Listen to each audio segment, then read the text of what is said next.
ಅದೇನು ವಿಪರ್ಯಾಸ ನೋಡಿ, 700 ಮಂದಿ ಪೊಲೀಸರು ಒಂದೇ ಕಾರಣವನ್ನ ಹೇಳಿ ಒಂದೇ ದಿನ ರಜೆಯನ್ನ ಹಾಕಿದ್ದಾರೆ. ನನ್ನ ಹೆಂಡತಿ ಗರ್ಭಿಣಿ ಅಂತ, ನನ್ನ ಹೆಂಡತಿಗೆ ಹೆರಿಗೆ ಸಮಯ ಅಂತ ಹೇಳಿ ಅದೇ ಕಾರಣವನ್ನ ಉಲ್ಲೇಖಿಸಿ ರಜೆಗಾಗಿ ಅರ್ಜಿಯನ್ನ ಸಲ್ಲಿಸಿದ್ದಾರೆ. ಇದು ನಡೆದಿದ್ದು ಉತ್ತರ ಪ್ರದೇಶದಲ್ಲಿ 2025ರ ಜನವರಿಯಲ್ಲಿ ಉತ್ತರ ಪ್ರದೇಶದ ಪ್ರಯಾಗರಾಜ್ನಲ್ಲಿ ನಡೆಯಲಿರುವಂತಹ ಮಹಾಕುಂಭ ಮೇಳಕ್ಕೆ ಸಕಲ ಸಿದ್ಧತೆಯನ್ನ ಮಾಡಲಾಗ್ತಾ ಇದೆ. ಕುಂಭಮೇಳಕ್ಕೆ ಕೋಟಿಗಟ್ಟಲೆ ಭಕ್ತರು ಆಗಮಿಸುವ ನಿರೀಕ್ಷೆ ಇದ್ದು, ಅವರ ಭದ್ರತೆಗಾಗಿ ವಿವಿಧ ರಾಜ್ಯಗಳಿಂದ ಸಾವಿರಾರು ಪೊಲೀಸರನ್ನ ನಿಯೋಜಿಸಲಾಗಿದೆ. ಮಹಾಕುಂಭ ಮೇಳಕ್ಕೆ ಸುಮಾರು 6,000 ಪೊಲೀಸರು ನಿಯೋಜನೆ ಮಾಡಲಾಗಿದ್ದು, ಅಕ್ಟೋಬರ್ 25ರಿಂದ ನಿಯೋಜನೆ ಆರಂಭವಾಗಿದೆ. ಈ ಪೈಕಿ 1,200 ಸಿಬ್ಬಂದಿ ಡಿಸೆಂಬರ್ನಲ್ಲಿ ರಜೆಗಾಗಿ ಅರ್ಜಿಯನ್ನ ಸಲ್ಲಿಸಿದ್ದಾರೆ. ರಜೆಗಾಗಿ ಅರ್ಜಿ ಸಲ್ಲಿಸಿದಂತಹ 1,200 ಪೊಲೀಸರುಗಳಲ್ಲಿ ಅರ್ಧಕ್ಕಿಂತ ಹೆಚ್ಚು ಅಂದ್ರೆ 700 ಪೊಲೀಸರು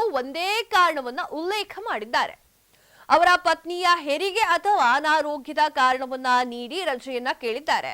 ಹಲವು ಪೊಲೀಸರು ಪತ್ನಿಗೆ ಜನವರಿಯಲ್ಲಿ ಹೆರಿಗೆಯಾಗಲಿದ್ದು, ಇನ್ನೂ ಹಲವು ಪೊಲೀಸರು ಪತ್ನಿಗೆ ಡಿಸೆಂಬರ್ನಲ್ಲೇ ಹೆರಿಗೆಯಾಗುವ ನಿರೀಕ್ಷೆ ಇದೆ ಅಂತ ಉಲ್ಲೇಖ ಮಾಡಿದ್ದಾರೆ. ಮಹಾಕುಂಭ ಮೇಳದ ಭದ್ರತಾ ವ್ಯವಸ್ಥೆಯನ್ನ ನೋಡಿಕೊಳ್ಳುತ್ತಿರುವಂತಹ ಅಧಿಕಾರಿಗಳು ಈ ಅಸಾಮಾನ್ಯ ಪ್ರವೃತ್ತಿ ಆಶ್ಚರ್ಯಗೊಳಿಸಿದ ಎಲ್ಲರನ್ನೂ ಕೂಡ. ಈ ಪೊಲೀಸರಲ್ಲಿ ಹೆಚ್ಚಿನವರು 2018 ಮತ್ತು 2023ರಲ್ಲಿ ನೇಮಕಗೊಂಡ ಕಾನ್ಸ್ಟೇಬಲ್ಗಳು. ಉತ್ತರ ಪ್ರದೇಶದ ಬಹುತೇಕ ಎಲ್ಲಾ ಜಿಲ್ಲೆಗಳ ಪೊಲೀಸರು ನಿಯೋಜನೆಗೆ ಭಾಗವಹಿಸಿದ್ದಾರೆ. ಇದಲ್ಲದೆ ಪೋಷಕರ ಅನಾರೋಗ್ಯದ ಹಿನ್ನೆಲೆಯಲ್ಲಿ 250 ಪೊಲೀಸರು ರಜೆಗಾಗಿ ಅರ್ಜಿಯನ್ನ ಸಲ್ಲಿಕೆ ಮಾಡಿದ್ದಾರೆ.